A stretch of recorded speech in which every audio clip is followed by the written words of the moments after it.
Well, good afternoon. The report I am presenting today tells a cautionary tale. It begins with tragedy when 3 innocent people are killed because one man made a terrible decision to drive when his blood sugar was dangerously low. For that bad decision, Alan Mackey was tried in court, duly convicted and sentenced for dangerous driving causing death. The judicial system worked as it should. However, the story in this report is about a public service system that collapsed. It did not work the way it should. The system that monitors medical conditions like Mr. Mackey's to help keep roads safe for Ontarians failed. This is where the tragic tale turns to bureaucratic farce. Even after he had caused the death of 3 people, the Ministry of Transportation did not suspend Mr. Mackey's license for a period of 18 months. For the relative of his victims who complained to my office, this was adding insult to the unspeakable injury they had already suffered. The question had to be asked: if the system didn't kick in to suspend Mr. Mackey's license for 1.5 years later, how can we be confident that it is working to monitor at-risk drivers? Bien que M. Mackey ait causé la mort de 3 personnes, le ministère des Transports n'a suspendu son permis de conduire que 18 mois après le fait. Pour les membres de la parenté des victimes qui ont porté plainte à mon bureau, ceci a ajouté l'insulte à la blessure innommable qui leur a été déjà infligée. La question méritait d'être posée. Si le système n'avait pas réagi et suspendu le permis de conduire de M. Mackey, comment pouvons-nous lui faire confiance et croire qu'il surveille les autres conducteurs potentiellement dangereux? Ever since 1968, doctors in Ontario have been required to report patients to the Ministry of Transportation if they have medical conditions that might make it unsafe for them to drive. But the requirement is of no value if it's not followed up, or if it's too confusing, or if it just amounts to paperwork that is just shuffled, lost, or forgotten. The focus of this investigation was not to reinvestigate or assign blame to Mr. Mackey because the court system took care of that. We know the system broke down in this case, and our way was to look into ways to recommend fixing the system so that it is more effective in the future and can prevent these kinds of incidents from happening. And that brings me to the positive side of this story. The Ministry of Transportation has agreed with all 19 recommendations and has begun implementing some of them. Along with revising old forms and improving internal training, it will work with stakeholders like the Canadian Diabetes Association to raise greater awareness among the public and the medical community about driver safety as it relates to diabetes. It has already published information on its website concerning standards for assessing medical conditions, which will improve education and transparency. As one of the experts we consulted told us during the investigation, the government has engaged in effective, high-profile public awareness campaigns to combat drunk driving. It is high time we did something similar to educate Ontarians about responsible behaviors for drivers with medical conditions. The message must be clear, the rules must be applied, and the medical and police authorities must be seen to take the issues seriously. Comme l'a souligné l'un des experts que nous avons consultés dans le cadre de notre enquête, le gouvernement a effectué des campagnes efficaces et très médiatisées de sensibilisation du public pour lutter contre la conduite en état d'ébriété. Il est grand temps qu'il fasse de même pour informer les Ontariens du comportement que doivent adopter les personnes atteintes de problèmes de santé afin de conduire de manière responsable. Le message doit être clair. Les règles doivent être draconiennes et appliquées uniformément Les autorités médicales et policières doivent montrer qu'elles prennent le problème très au sérieux. I'm hopeful that these measures will go a long way to make Ontario's roads safer for all of us. Happy to take your questions. Can you tell me? How can we ensure? I mean, you said there was forms that were 3 years out of date that were being used, allowed them to slip through the cracks. How can we ensure that these things will be put in place? I know they're supposed to report back in 6 months, but is there anything beyond that that ensures the ministry will actually follow through on all this? I think it falls again to a question of providing profile to the issue. We don't tolerate drunk driving in Ontario, and we shouldn't tolerate situations where hypoglycemic, unaware, or uncontrolled drivers are out there posing a threat to public safety, which of course is the overarching concern. Right now, what's happening in Ontario is bureaucratic calamity mired by general chaos. The forms are outdated. The medical information is not current to support those forms. Forms which I've been told by the police have been sent to the ministry don't arrive by the police. The public has no role to play. The medical community doesn't seem to be catching on to their obligation to report back to government. And the ministry sometimes gets the information and doesn't act on it. I think that vehicles are missiles, controlled missiles, and in the hands of drivers with hypoglycemia, the unaware hypoglycemia or uncontrolled hypoglycemia, those missiles turn out to be uncontrolled and a huge danger to the public. And we're hopeful today, as they're reporting publicly on this issue, that we're creating some profile to create some momentum to get it right. In 2002, the government was moving to fix the problem, but the government languished. So we're hoping this time that there's a little more energy in being result-oriented to fix this problem once and for all. Why do you think that this issue is lagging so far behind when it comes to accountability? I think that the public doesn't realize really the extent to which they are vulnerable on our roads and highways. Do I think today in 2014 another Mackey could be out there threatening public safety? Of course I do. There's absolutely no doubt, in view of what we've discovered, that there is a serious threat to public safety. The latest figures from 2010 from the Ministry of Transportation tell us that there are over 7,300 drivers out there who are insulin dependent. Out of them, it's estimated that 25% will, at one point in time, suffer from hypoglycemia unaware episodes, which means people are driving and they don't realize that their blood sugars has dipped. And right now, the system, as I said, is chaotic. There's no way for the ministry to properly track it. Doctors are doing their job. Forms are getting lost. Forms are outdated. They're not based on current medical research.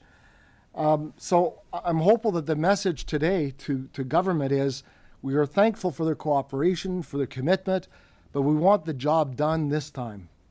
The report noted that the doctors sent in a report about this incident.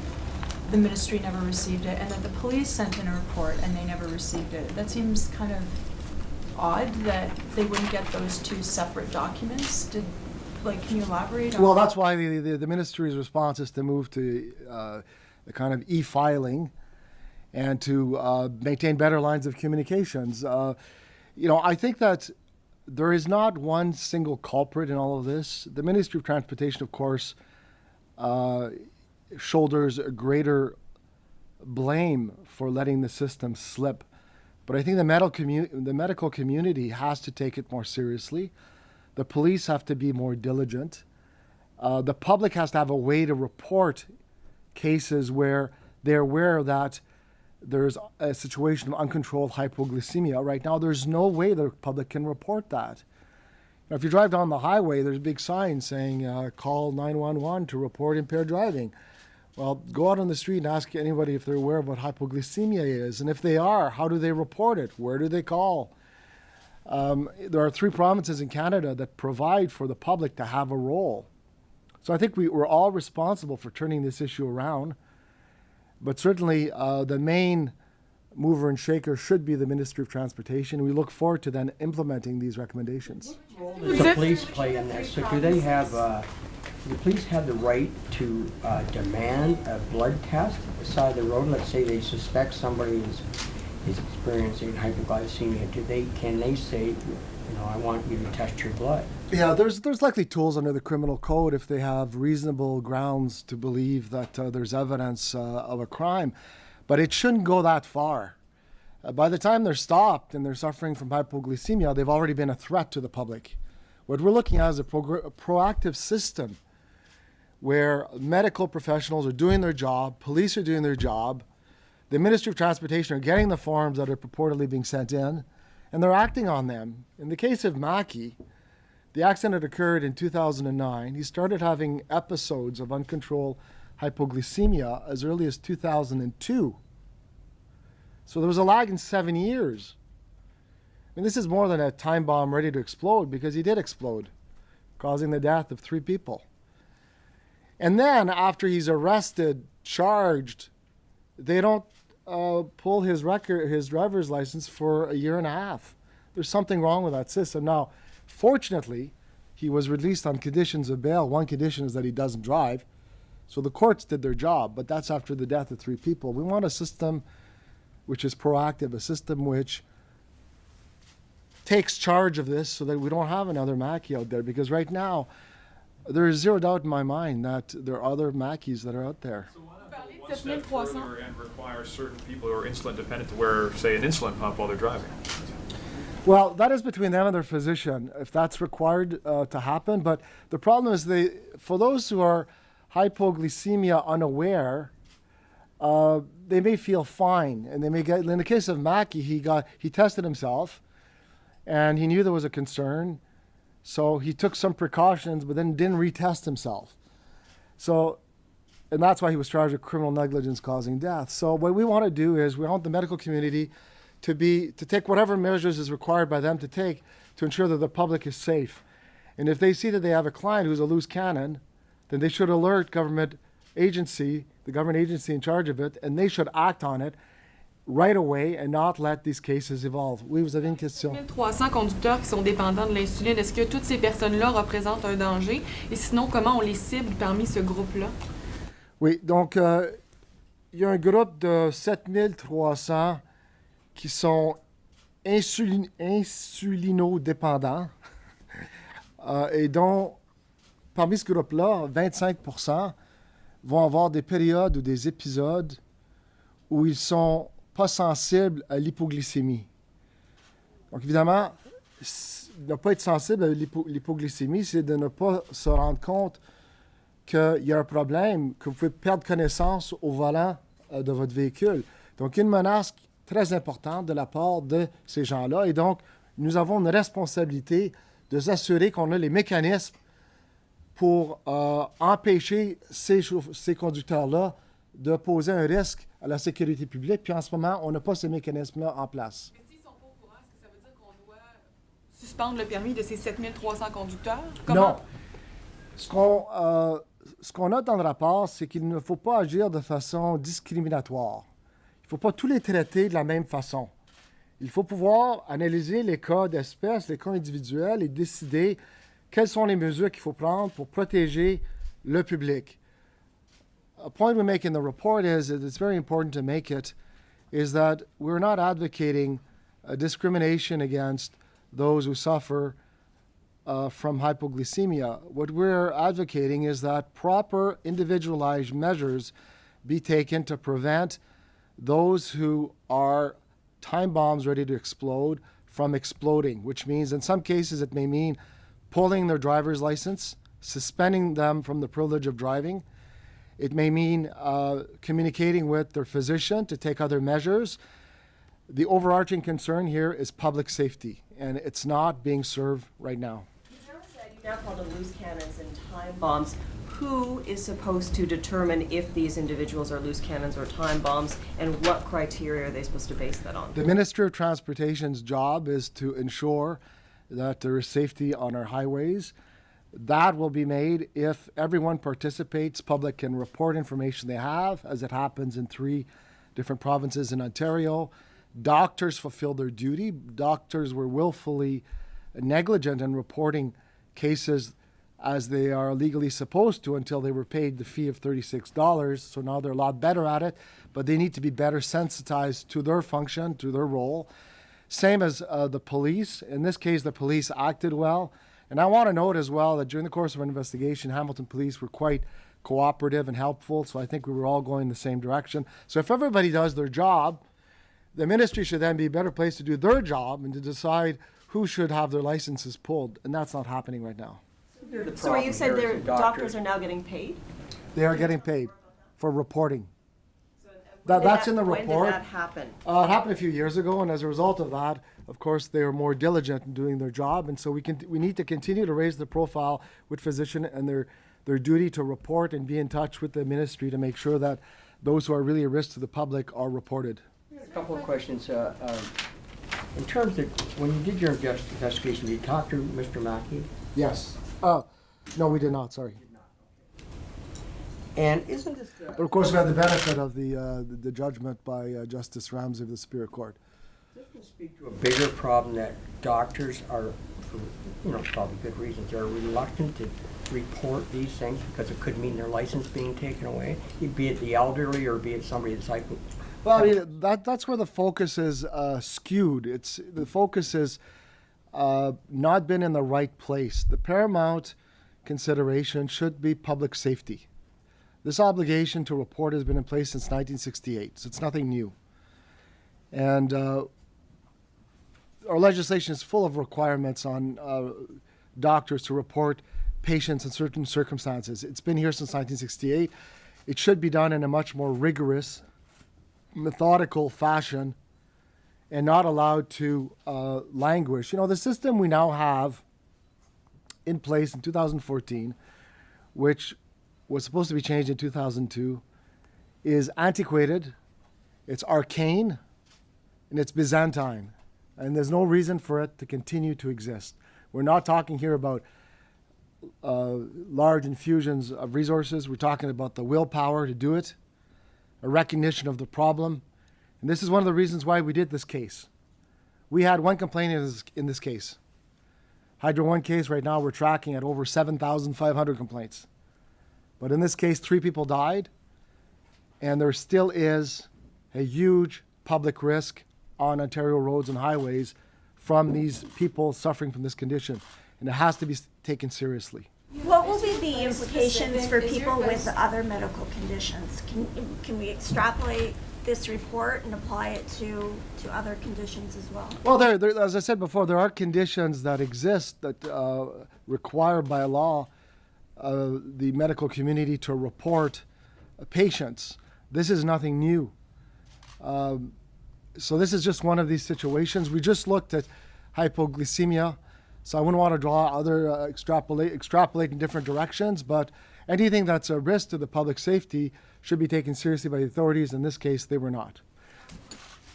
Merci de vos questions. Thank you very much. Talking a lot about and one recommendation is to remind the medical community their duty to report such things. You just finished saying that doctors are paid to do so. Why is it they need to be reminded? You may have addressed this and I missed it, but just for me, if it has to be, why do they need to be reminded of their duty to report? Because they have failed in their obligation to diligently report over the years patients suffering from this condition, uncontrolled or unaware hypoglycemia, and that's part of the link. As I mentioned, there's no one person or one body that should shoulder the entire responsibility, but having doctors do their duty is the first step to making sure that everything kicks in and the ministry is able to do its job.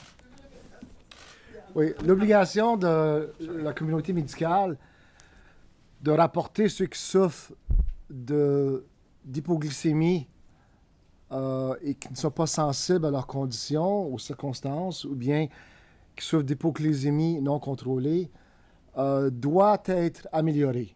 En ce moment, le corps médical, les médecins n'ont pas assumé leur responsabilité de se rapporter de façon aussi diligente qu'ils devraient en vertu de la loi. Audrey, before you run, is this as serious as impaired driving, or It's- has the potential? I think it is as serious as impaired driving. There's no doubt about it. People pass out at the wheel, completely pass out, turning their car into an unguided missile. And that's why the government has been very effective in running campaigns against drunk driving, raising public awareness.